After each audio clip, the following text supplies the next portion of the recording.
नमस्कार दोस्तों, अनुपमा भक्ति चैनल में आपका स्वागत है। हम अभी 12वें अध्याय गीता के हैं भक्ति योग में। मयेव मन आधत्त स्व मयि बुद्धि निवेशय निवासिष्यसि मयैव अतः उद्धर्व न संशय। मुझे भगवान में अपने चित्त को स्थिर करो, अपनी सारी बुद्धि मुझ में लगाओ। इस प्रकार तुम निस्संदेह मुझ में सदैव वास करोगे। जो भगवान की कृष्ण की भक्ति में रहते हैं उसका परमेश्वर के साथ प्रत्येक संबंध होता है, अतः वह किसी प्रकार का संदेह नहीं किया जा सकता। उसकी स्थिति दिव्य होती। भक्त कभी भौतिक धरातल पर नहीं रहता, वह सदैव कृष्ण में वास करता है। भगवान का पवित्र नाम तथा भगवान अभिन्न है, अतः जब भक्त कृष्ण कीर्तन नाम का कीर्तन करता है तो कृष्ण तथा उनके अंतर्गत शक्ति भक्त की जीभ पर नाचते रहते हैं। जब वह कृष्ण को भोग चढ़ाता है तो कृष्ण प्रत्यक्ष रूप से ग्रहण करते और इस तरह भक्त उच्छित यानी कि जूठन को खाकर कृष्णमय हो जाता। जो इस प्रकार सेवा में नहीं लगता वह नहीं समझ पाता कि सब कैसे होता है। भगवत गीता तथा अन्य वैदिक ग्रंथों में इसी विधि की संस्तुति की गई। अथ चीतम समाधार्तो न शक्नोषि मयि स्थिरम अभ्यास योगेन ततो ममिच्छास्तु धनंजय। हे अर्जुन, हे धनंजय, यदि तुम अपने चित्त को अविचल भाव से मुझ पर स्थिर नहीं कर सकते तो तुम भक्ति योग के विधि विधानों का पालन करो। इस प्रकार भी तुम मुझे प्राप्त करने की चाह उत्पन्न कर सकते। इस श्लोक में भक्ति योग के दो पृथक पृथक विधियां बताई गई। पहली विधि उस व्यक्ति पर लागू होता है जिसने दिव्य प्रेम द्वारा भगवान कृष्ण के प्रति वास्तविक आसक्ति उत्पन्न कर ली, और दूसरी विधि उसके लिए है जिसने इस प्रकार से भगवान कृष्ण के प्रति आसक्ति नहीं उत्पन्न की। स्थिति श्रेणी के लिए मानव प्रकार के विधि विधान है जिनका पालन करने से मनुष्य कृष्ण आसक्ति अवस्था को प्राप्त कर सकता है। भक्ति योग इंद्रियों का परिष्कार है। संसार में इस समय सारी इंद्रियां सदा शुद्ध है क्योंकि वे इंद्रिया तृप्ति में लगी हुई, लेकिन भक्ति योग के अभ्यास में इंद्रिया शुद्ध की जा सकती और शुद्ध हो जाने पर परमेश्वर के सीधे संपर्क में आते। इस संसार में रहते हुए मैं किसी अन्य स्वामी की सेवा रत हो सकता हूँ, लेकिन मैं सचमुच उसकी प्रेम पूर्ण सेवा नहीं करता।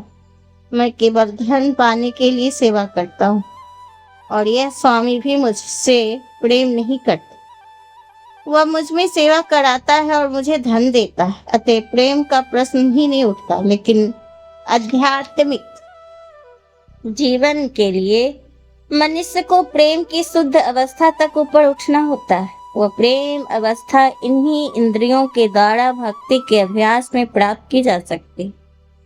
ये ईश्वर प्रेम अभी प्रत्येक हृदय में सुप्त अवस्था में, यहाँ पर ईश्वर प्रेम अनेक रूपों में प्रकट होता है, लेकिन भौतिक संगति से दूषित हो जाता है।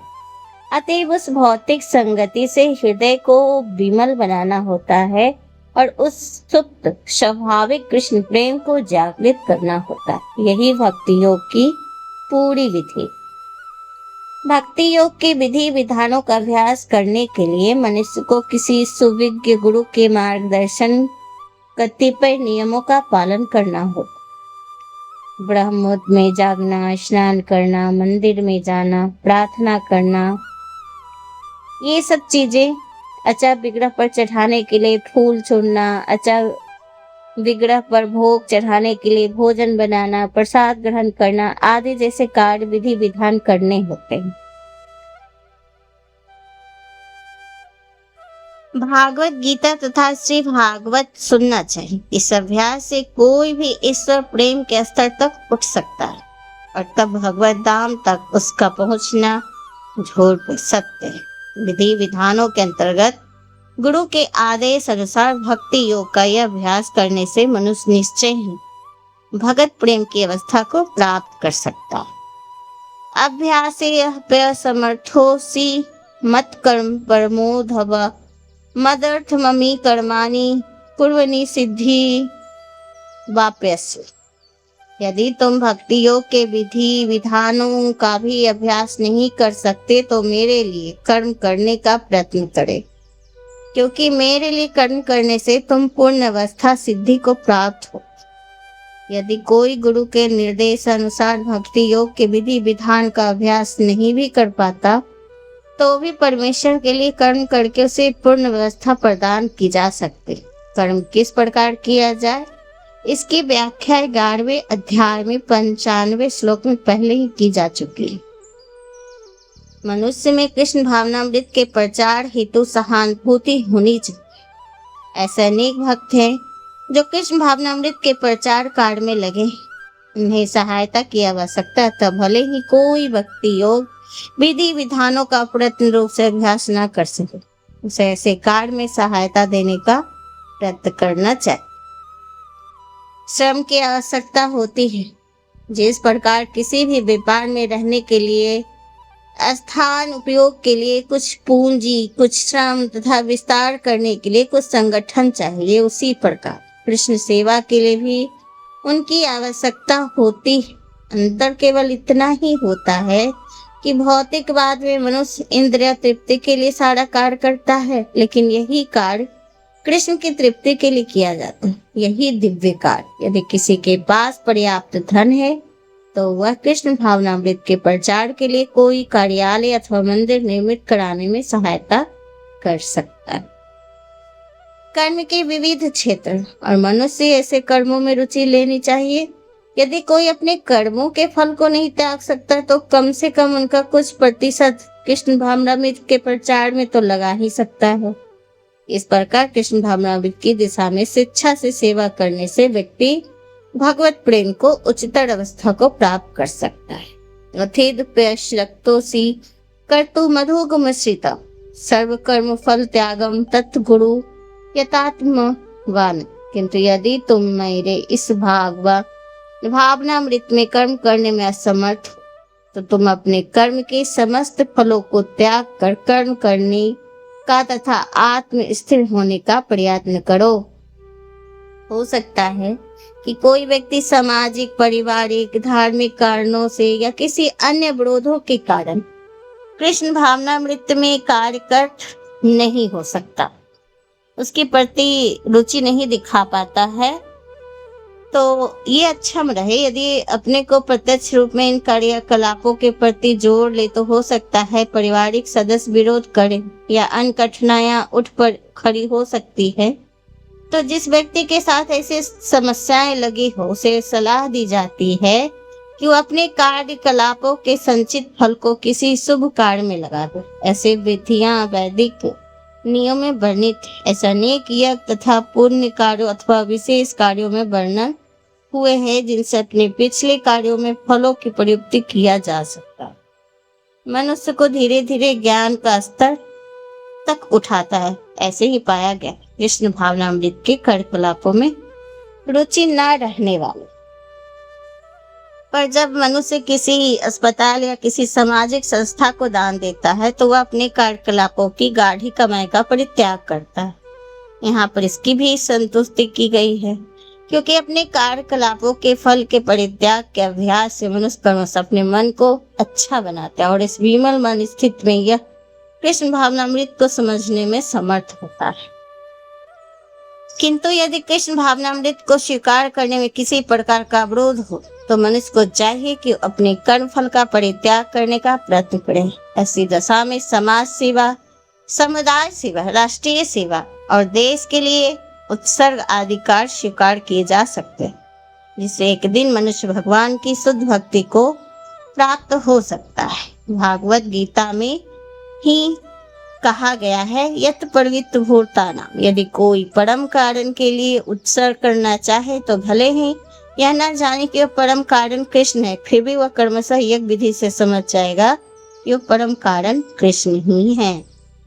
श्रेयो ज्ञानव्यस्य अंजना ध्यानम विष्यते ध्यानित कर्म फल त्यागस्य गच्छन्ति नंतम।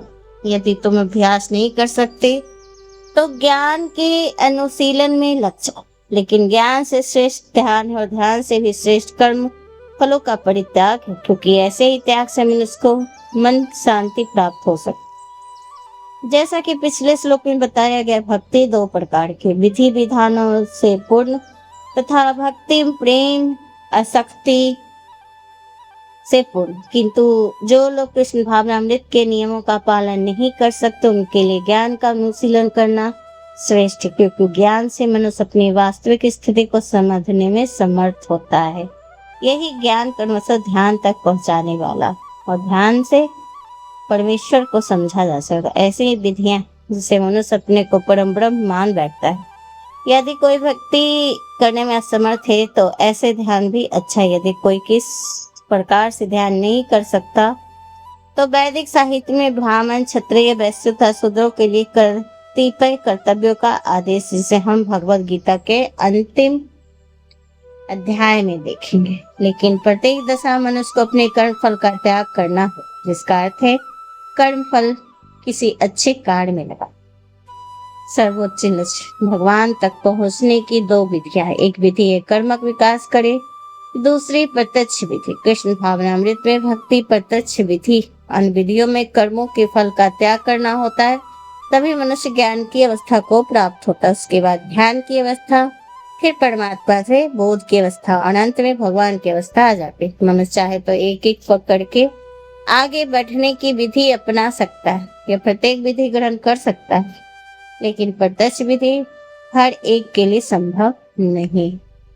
अदेष्टा सर्वभूतानां मैत्रम करुण एवं च निर्मो निराहार सखु समदुख सुखम स्वमी संतुष्ट संततः योगी यात्मा दृढ़ निश्चय मयपित मनोबुद्धियों मधतः समुद्र।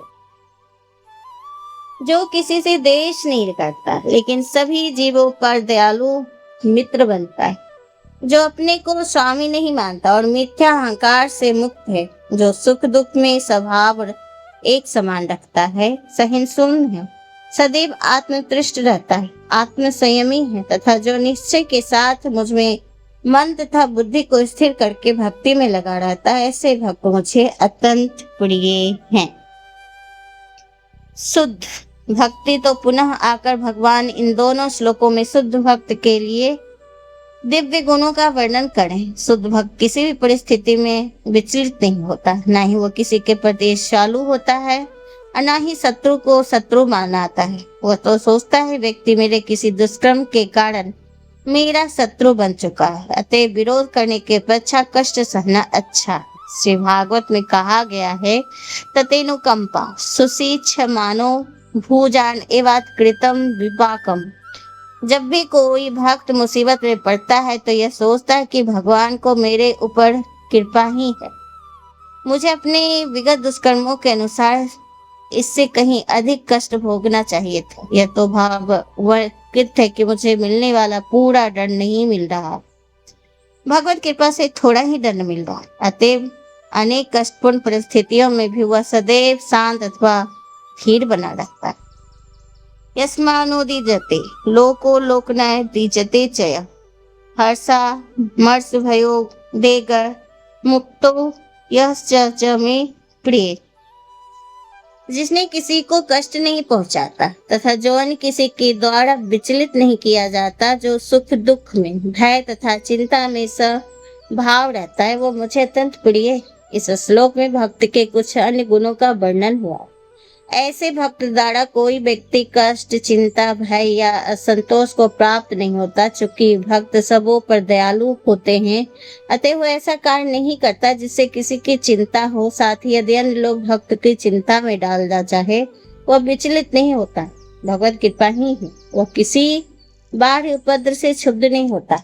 वास्तव में सदैव कृष्ण भावनामृत में लीन रहने तथा भक्ति में रत रहने के कारण ही ऐसे भौतिक उपद्रव भक्तों को विचलित नहीं कर पाते। सामान्य रूप से विषय व्यक्ति अपने शरीर तथा इंद्रिय तृप्ति के लिए किसी वस्तु को पाकर अत्यंत प्रसन्न होता है, लेकिन जब वह देखता है कि अन्यों के पास इंद्रिय तृप्ति के लिए ऐसी वस्तु है तो उसके पास नहीं, तो वह दुख तथा ईर्ष्या से पूर्ण हो जाता है। जब वो अपने शत्रु के बदले की शंका करता है तो भयभीत रहता है और तब कुछ भी करने में सफल नहीं होता।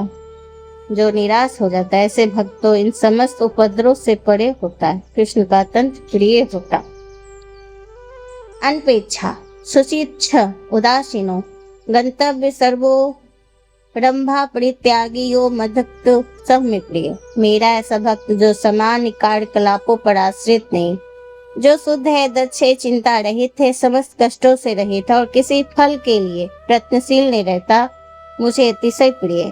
भक्त का धन दिया जा सकता है किंतु धन अर्जित करने के लिए संघर्ष नहीं करना चाहिए। भगवत कृपा से यदि उसे स्वयं धन को प्राप्त हो रहा है तो वो दिन नहीं होता है। स्वाभाविक है कि भक्त दिन भर में 2 बार स्नान करता है और भक्ति के लिए प्रातःकाल जल्दी उठता है। इस प्रकार वह बाहर तथा भीतर स्वच्छ रहता है। भक्त सदैव दक्ष होते क्योंकि जीवन के समस्त कार्यकलापों के सार को जानता है और प्रामाणिक शास्त्रों में दृढ़ विश्वास रखता है। भक्त कभी किसी दल में भाग नहीं लेते, वह चिंता मुक्त रहता है। समस्त उपाधियों से मुक्त होने के कारण सभी व्यवस्थित नहीं होता। वह जानता है कि उसका शरीर एक उपाधि है, अतएव शारीरिक कष्ट के आने पर भी वो मुक्त रहता है। शुद्ध भक्त कभी ऐसी किसी वस्तु के लिए प्रयास नहीं करता जो भक्ति के नियमों के प्रतिकूल। यो न इष्यति न देस्ति न शोष्यति न काश्यन्ति शुभाशुभ परित्यागी भक्ति नाम सह में प्रिय। जो न कभी हर्षित होता है, न शोक करता है, जो न पश्चाता है, न इच्छा करता है, जो शुभ तथा अशुभ दोनों प्रकार की वस्तुओं का परित्याग कर देता है, ऐसे भक्त मुझे अत्यंत प्रिय।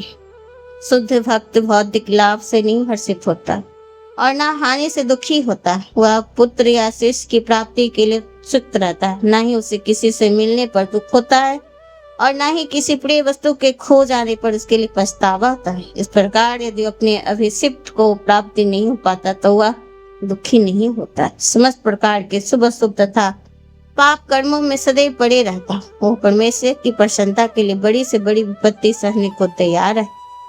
भक्ति के पालन में उसके लिए कुछ भी बाधक नहीं बनता। ऐसे भक्त कृष्ण को अति प्रिय होता है। सम शत्रु च मित्रे च तथा मानम पनायो सी तोष्णु सुखुनेषु संग विजयत तुल्य निंदास्तु मौनी संतुष्टो येन केनचिता। अनिकेत स्थिरमत भक्तिमान प्रियो नर। जो मित्रों तथा शत्रुओं के लिए समान है, जो मान तथा अपमान, शीत तथा गर्मी, सुख तथा दुख, यश अपसय स्वभाव रहता है, जो दूषित संगति से सदैव मुक्त रहता है, वो सदैव मौन और किसी भी वस्तु से संतुष्ट रहता है। वह किसी प्रकार के घर बार को परवाह नहीं करता। जो ज्ञान से दृढ़ और जो भक्ति में संलग्न है, ऐसे पुरुष मुझे अत्यंत प्रिय। ये हु धर्मा मुक्त मिदम यथोक्त पाप्युपासते श्रद्धानाम मन परमा भक्तेस्तु तीव्र में प्रिय। जो इस भक्ति के अमर पथ का अनुसरण करते हैं और जो मुझे भी अपना चरम लक्ष्य बनाकर श्रद्धा सहित पूर्ण रूप में संकल्प करते हुए भक्त मुझे अत्यंत प्रिय। इस अध्याय में दूसरे श्लोक से अत्यंत श्लोक तक, अंतिम श्लोक तक मध्यावेश मनो में मामा मुझ पर मन की स्थित करके से लेकर तू धर्मामृत इदम नित्य सेवा इस धर्म की तक भगवान को अपने पास तक पहुँचने की दिव्य सेवा की विधियों की व्याख्या की गई। ऐसी विधियां उन्हें अत्यंत प्रिय हैं। इनमें लगे हुए व्यक्तियों को वे स्वीकार कर लेते हैं। अर्जुन ने इस पर प्रश्न उठाया कि जो निराकार ब्रह्म के पथ में लगा है वह श्रेष्ठ है, तो साकार भगवान की सेवा में भगवान ने इसका बहुत स्पष्ट उत्तर दिया है कि आत्म साक्षात्कार को समस्त विधियों से भगवान ने इसका बहुत स्पष्ट उत्तर दिया है कि आत्म साक्षात्कार की समस्त विधियों से भगवान की भक्ति निसंदेह सर्वश्रेष्ठ है। दूसरे शब्दों में इस अध्याय में निर्णय दिया गया है कि सुसंगति से मनुष्य में भक्ति के प्रति आसक्ति उत्पन्न होती, जिससे वह प्रामाणिक गुरु बनाता है और तब वह उसे श्रद्धा, आसक्ति तथा भक्ति के साथ सुनाता है, कीर्तन करता है और भक्ति विधि विधानों का पालन करने लगता है, जिससे वह प्रामाणिक गुरु बनता है और तब से वह श्रद्धा, आसक्ति, भक्ति के साथ सुनता है, कीर्तन करता है।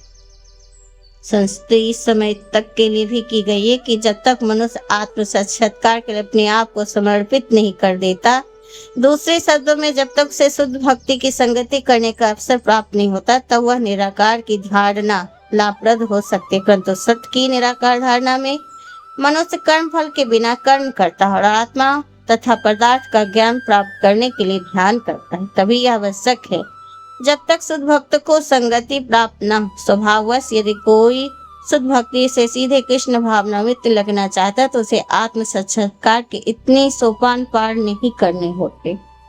भगवत गीता के बीच में 6 अध्याय के जिस प्रकार भक्ति का वर्णन हुआ अत्यंत हृदयग्राही।